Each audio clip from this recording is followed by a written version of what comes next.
Hey everyone, Tactics here, and in today's video we're going to be taking a closer look at Guardian Druids and Shadowlands, including what they gained in the Unpruning, new and adjusted talents, Legendaries, Covenant abilities, Soulbinds, Conduits, and how they're looking in both Raids and Mythic Plus. This is the more in-depth version of the short discussion I did during my tank rankings video, which you can find linked in the description below. If you enjoy this video, please make sure you guys like and subscribe for more Warcraft content, and let's jump straight into what Guardian Druids gained with Shadowlands. Guardians actually didn't get too much with the Unpruning, but the biggest gain by far is the return of Berserk, though it's not the same as you'll remember it as. Berserk is now an extremely powerful defensive cooldown with little offensive upside, reducing the cooldown of Mangle, Thrash, Growl, and Frenzied Regen by 75%, as well as the rage cost of Iron Fur by 50% for 15 seconds on a 3-minute cooldown. This gives you a ton of defensive options, allowing you to pump out many Iron Furs and Frenzied Regens, making you both tanky and self-sustaining. Guardians also regained the Infected Wounds passive, now causing Mangle and Maul to put a 12-second 50% slow on the target. While always nice to have, in terms of Mythic Plus kiting, I don't think this is going to make too much of a difference, as outside of Incarnation there really isn't a great way to spread this in AoE. Lastly, all Druids gained Cyclone, which could have some niche CC uses, and while not something gained, I did want to mention that all Druid specs also have access to Stampeding Roar now, so it's no longer exclusive to both Guardian and Feral, which reduces the unique utility that they bring. Now let's take a look at the Guardian Druid talents. I'll go row by row, taking a look at any changes as well as comparing the strengths of talents in each section. Starting with the level 15 row, it's actually quite balanced, and I think you'll see all three of Brambles, Blood Frenzy, and Bristling Fur get used in different scenarios. Starting with Bristling Fur, it is great when there's predictable bursts of damage for you to take advantage of, and you'll mostly see this in raid content.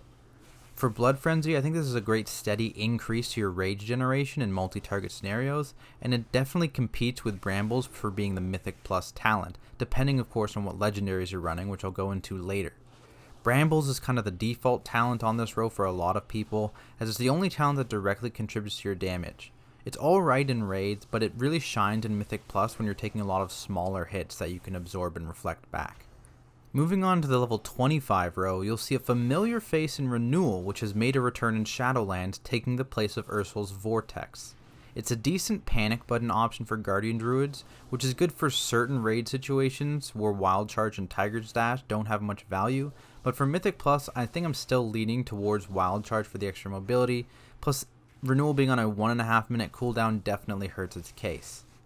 Next we have the level 30 Affinity row, which has seen a number of changes in Shadowlands. Each affinity now has a baseline utility spell that comes with it. Balance Affinity granting Typhoon, Feral Affinity granting Maim, Resto Affinity granting Ursul's Vortex, and Guardian Affinity granting Incapacitating Roar. Overall, this doesn't impact Guardians in Raid very much, but for Mythic Plus it definitely hurts their unique utility. Having important mob control like Typhoon and Ursul's Vortex on the exact same row means you no longer have access to 1. Pseudo Mass Grip, and 2. Just the ability to kite that you used to have. It also gets rid of some choice, as before if you preferred Typhoon for kiting but still wanted the passive healing boost of having Restoration Affinity, you had the option to do that. Now, being tied to an affinity, you no longer have that choice. Personally, I would have liked to see Typhoon remain a talent on the next level 35 row, and instead give a different spell with Balance Affinity. Speaking of the level 35 talent row, Typhoon's place was taken by another familiar spell in Heart of the Wild. This talent is extremely hit or miss depending on the type of content you're doing, making either a must-pick talent in raid fights where you have some time that you aren't actively tanking, or a dead talent in Mythic Plus in raid fights where you're always tanking something. It's also a throughput talent competing with 2 utility spells in Mighty Bash and Mass Entanglement, and in general just seems both a bit lacking and out of place on this row. As I mentioned previously, I would have preferred them to keep Typhoon on this row, solidifying it as a utility row, and if they really wanted to add back Heart of the Wild, just make it baseline, especially as in its current state it's not extremely powerful. From there we have the level 40 row. Both Soul of the Forest and Galactic Guardian are the same as you remember them from BFA, whereas Incarnation has gotten a bit of a rework, now basically becoming a double duration Berserk, while also giving you 30% increased HP and allowing Mangle to hit 3 targets. This is another situation where I can see all 3 talents getting chosen in different scenarios. Soul of the Forest is the simplest, with just a passive single target damage increase and rage increase. Personally though, I've always enjoyed what Galactic Guardian adds to the spec, and while it doesn't have quite as much rage generation in single target scenarios, it definitely shines in multi-target scenarios like Mythic Plus. When it comes to Incarnation, it's now an extremely powerful defensive ability, and has some pretty solid legendary interactions, again which I'll discuss in the next section. Moving on to the level 45 row, the talents here are pretty much unchanged from BFA. Earth Warden is still a solid AoE talent, the go-to in Mythic Plus. Guardian of Elune requires a little bit more thought, but is still very strong in raid situations. And Survival of the Fittest is good if you need your defensives up more often. If we didn't account for legendaries, I'd say that you'd see Earth Warden and Guardian of Elune the most, but as we'll soon see, Survival of the Fittest gets a nice boost from a certain legendary. Finally, we have the capstone talents on the level 50 row. Rend and Tear is the same as it's always been, a passive damage and defensive boost attached to your Thrash stacks, which is a good passive option for raids and the best option for Mythic Plus. Guardians have also gained a familiar proc in Tooth and Claw, though it acts a bit differently now, giving your auto attacks a chance to empower Maul, making it not a bait to press, and putting a 15% damage reduction on the target, which seems like it'll actually be pretty solid in raids when you can build up a couple stacks when you're not actively tanking, and then cash them in for a long duration DR on the boss when it's your turn. Last, we've got Pulverize, which was reworked a bit, now being a 10-second long 35% damage reduction on a 45-second cooldown, so it's very powerful in situations where there's predictable bursts of high damage every about 45 seconds. Overall, I think this talent row is very well balanced for raids, with all 3 being good in different scenarios, but in Mythic Plus, Rend and Tear reigns supreme. With talents done, let's take a look at some of the better legendaries available to Guardians. There aren't many standouts between neutral or druid general legendaries, though I will briefly mention a couple possibilities.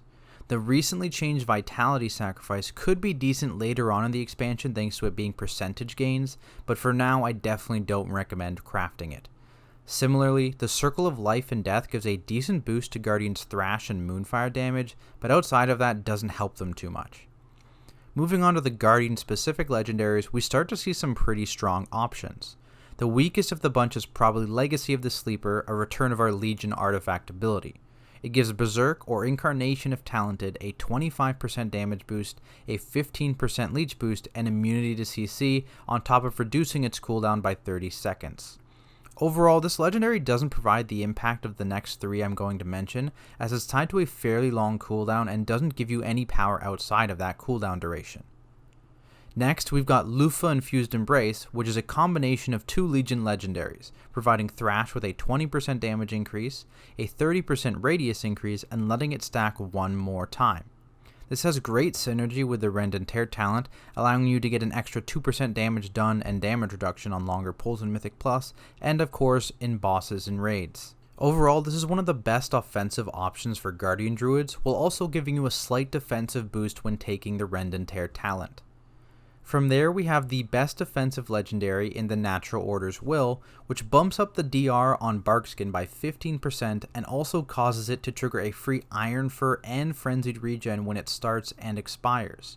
This, combined with the cooldown reduction bears have access to with a talent like Survival of the Fittest, means you can get pretty high uptime on this buffed Barkskin, which gives Guardians some of the best defensive capabilities of any tank in the game. It also lets you have a slight damage bump when using Brambles, as again you'll have a high Barkskin uptime. Overall, this will be very good in Mythic Raid progression, as well as for pushing high Mythic Plus keys. The last legendary Guardians have is Ursoc's Fury Remembered, which provides a familiar Legion effect, giving Thrash a 15% chance to trigger again when you cast it, as well as providing you an Absorb Shield for 75% of all damage dealt by Thrash. I don't think you'll see this legendary very often in raids, but in Mythic Plus it has some very strong uses. It has great synergy with several talents, including Blood Frenzy for more rage generation, Incarnation to let you spam Thrash for 30 seconds out of every 3 minutes, and Earth Warden giving you better defensive benefits from your extra Thrashes. This legendary leaves Guardian feeling absolutely invincible during Incarnation, as they're able to spam Thrash and keep up a large Absorb Shield, but causes them to rely on a 15% thrash proc outside of this window in order to feel tankier and help them keep threat. This gives them a kind of feast or famine playstyle, which could be off-putting to some players. If played around with classes that have 3-minute cooldowns, I think this could be a pretty strong option for Mythic Plus, but I'd expect the defensive value of the Barkskin Legendary to overpower it when pushing higher keys. Now let's take a look at Covenant abilities, starting with the Kyrians.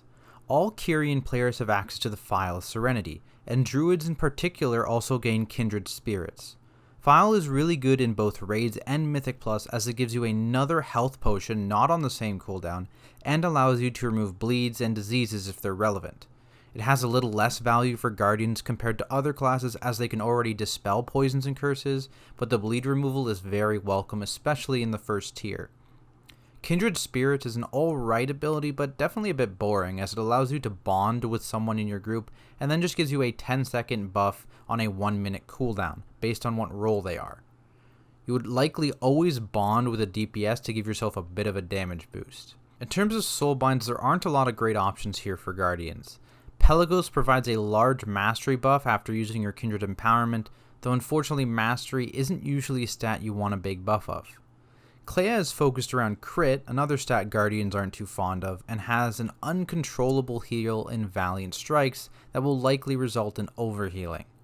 Finally, Mechanicos has an interesting summoning ability, and in Mythic Plus the extra haste will be nice, but overall is a bit lacking for bears compared to the other Covenant options. In general, Kyrian is definitely my least favorite pick for bears, and I think in most cases you're better off picking one of the other 3 Covenants.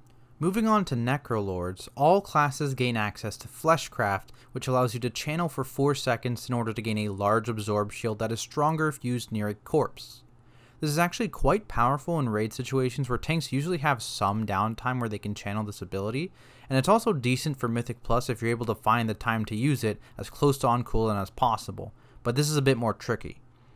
Alongside Fleshcraft, Druids gain Adaptive Swarm, which bounces between dealing damage and healing your allies over 12 seconds, while also increasing the strength of your dots and hots on the target. This deals pretty decent single target damage and synergizes well with a couple legendaries in Lufa Infused Embrace and the Circle of Life and Death. It's a pretty solid choice for raids, but it's lacking a little bit in Mythic Plus as it doesn't provide too much help in multi-target scenarios.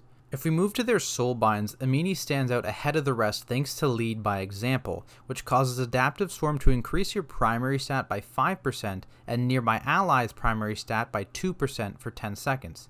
You also gain up to 15% additional primary stat depending on how many allies you buffed. This is a fantastic buff in both Mythic Plus and Raids, as we'll have a 40% uptime on both you and your party members if you press Adaptive Swarm on cooldown. Because it's a percent value and not a flat value, it also scales extremely well into the expansion. Amini also has a haste buff on killing enemies, which is pretty decent in Mythic Plus. If we look at the other 2 Soulbinds, they're a bit lackluster for Guardians. Merilith gives you small buffs depending on the creature type of the enemies you use Fleshcraft on, and provides you with health regen and CC immunity during and shortly after channeling Fleshcraft. Bonesmith allows you to fight for 10 seconds after dying at 50% reduced efficiency, which honestly isn't as great as it sounds. He also provides a crit buff, which again bears don't really want, or he can give you health regen 6 seconds after killing an enemy, which is likely to be overhealing. In the end, Necrolord is a fantastic raid option for Guardians, and thanks to Amini it doesn't feel awful to use Adaptive Swarm in Mythic Plus either. Next up we've got the Night Fae, which gives Guardians access to Soul Shape, an extremely familiar ability reminiscent of the old Displacer Beast, as well as Convoke the Spirits. Soul Shape is pretty useful in both Raids and Mythic Plus, giving you a blink to help aid in mobility when you aren't actively tanking, or allowing you to create distance when kiting. Convoke the Spirits is also a decent defensive ability for bears on a 2-minute cooldown, as it casts 12 Druid spells over its 4-second channel, prioritizing abilities based on your current form, including spells like Iron Fur, Thrash, and Frenzied Regen for bears. Moving on to their Soulbinds, Naya provides a mastery buff again, making her a bit unappealing for Guardians, though she does provide damage on interrupting, which is decent in Mythic Plus. Dreamweaver provides a cheat death, though this isn't great for Mythic Plus as your pod takes 10 seconds to revive you and needs to be defended in the meantime. She also provides a verse buff that bounces between you and 2 allies, and a short haste buff on using Convoke. However, it forces you to stand in a certain area, and with Convoke having a 2-minute cooldown, this haste buff has an extremely low uptime, which hurts its value. Lastly, we've got Corrin, who provides a damage buff to enemies above 75% HP, and healing buff to allies below 35% HP. While this damage buff isn't really relevant in raids, it's quite powerful in Mythic Plus, and the healing buff is decent in both, as it makes your important frenzy regions when you're low health more powerful.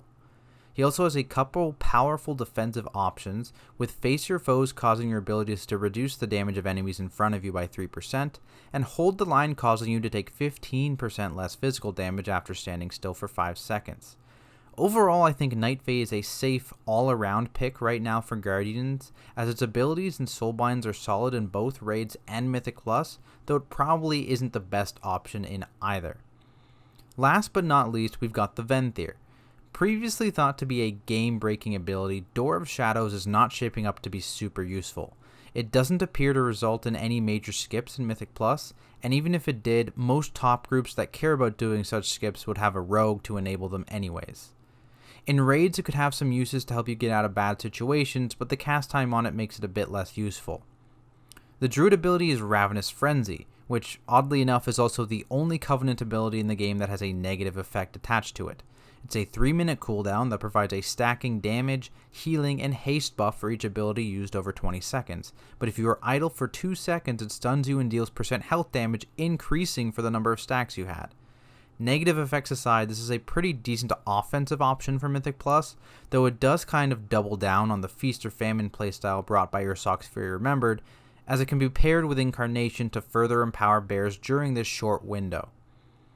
Looking at their Soulbinds, Nadia seems like a solid option for Mythic Plus, giving a haste buff that procs faster when you kill enemies, as well as a flat 20% boost to your food, flask, and weapon enchant buffs.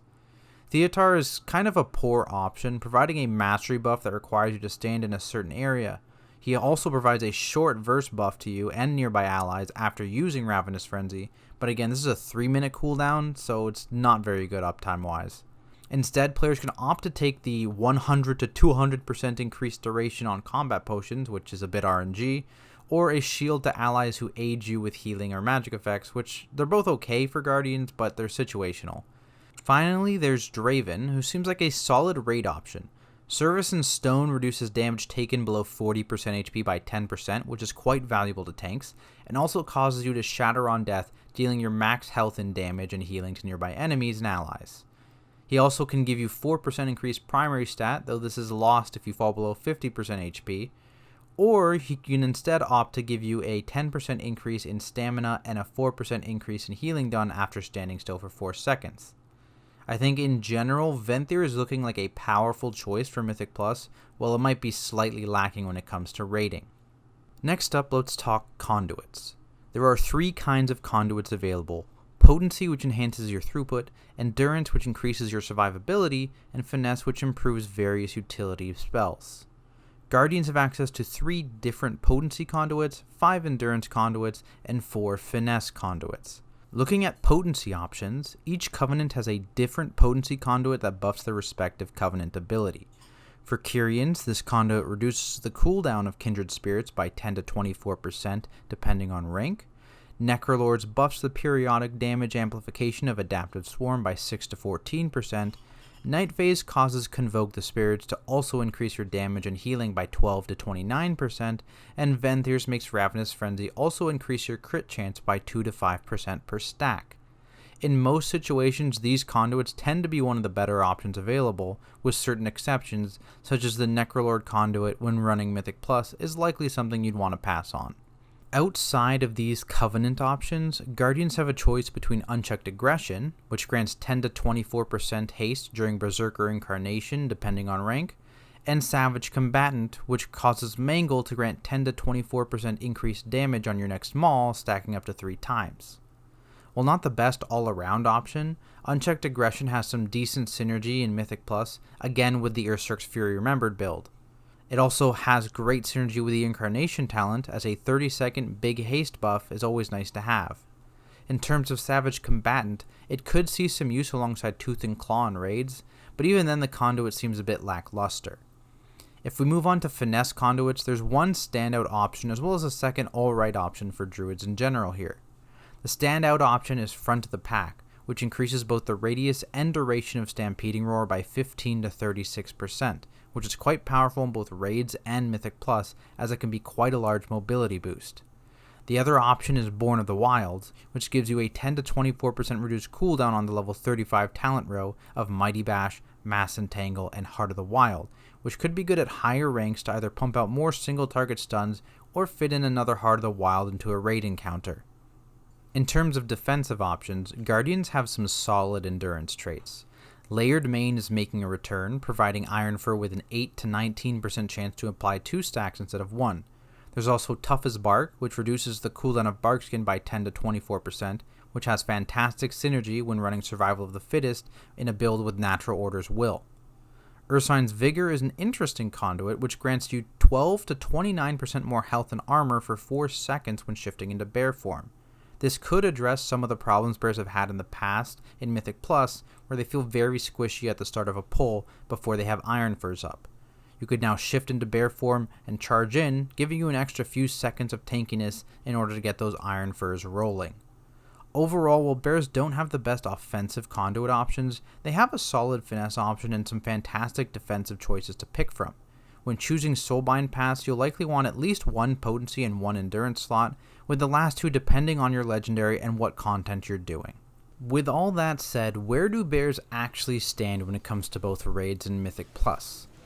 Well, it turns out they're the middle of the pack in both. When it comes to raids, Guardians have great defensive capabilities against physical damage, as well as a large number of personal cooldowns for sticky situations. This is especially true if they use the Barkskin legendary, giving bears many ways to survive large damage spikes. Unfortunately though, bears have both weak damage and are lacking on the utility front, only bringing Stampeding Roar, which is now brought by all Druid specs, and Battle Res, which can be brought by all DKs, Locks, and Druids. Looking at Mythic Plus, the utility brought by Guardians really gets to shine, with important spells such as Soothe, Remove Corruption, Mass Entangle, Typhoon, and Ursula's Vortex, though they do have to choose between the last two. Battle Res is also more valuable in a 5-man group, as it is extremely important that you have at least one. Damage is still a significant issue, as it results in very real threat problems in dungeons if you don't have a misdirect. This can be partially mitigated by using Ursoc's Fury Remembered, but it causes you to rely on the additional Thrash procs to hold aggro outside of Incarnation, which isn't consistent. You also give up on high consistent mitigation provided by the Barkskin legendary, which will be very strong for pushing high keys. In the end, bears are in a pretty good spot when it comes to tanks, somewhere in the middle of the pack in both raids and Mythic Plus. They have access to many strong defensive cooldowns and are also generally good against physical damage. They bring a ton of utility to dungeons, though it's a bit lacking as it doesn't translate over to raid well. They also have some great options Covenant-wise with multiple viable possibilities. Unfortunately, they do lack damage, which isn't the biggest deal in raids, but can lead to threat issues in Mythic Plus if you don't have a misdirect in your party. But that is it for our in-depth look at how Guardian Druids are doing in Shadowlands. If you guys enjoyed this video, please make sure to like and subscribe for more Warcraft content like it. I am working on videos for the other tank specs as well, so let me know which one you want to see next. You can also follow me on Twitter for updates or check me out on Twitch, both at Tactics. Thanks so much for watching, and I will see you all in the next video.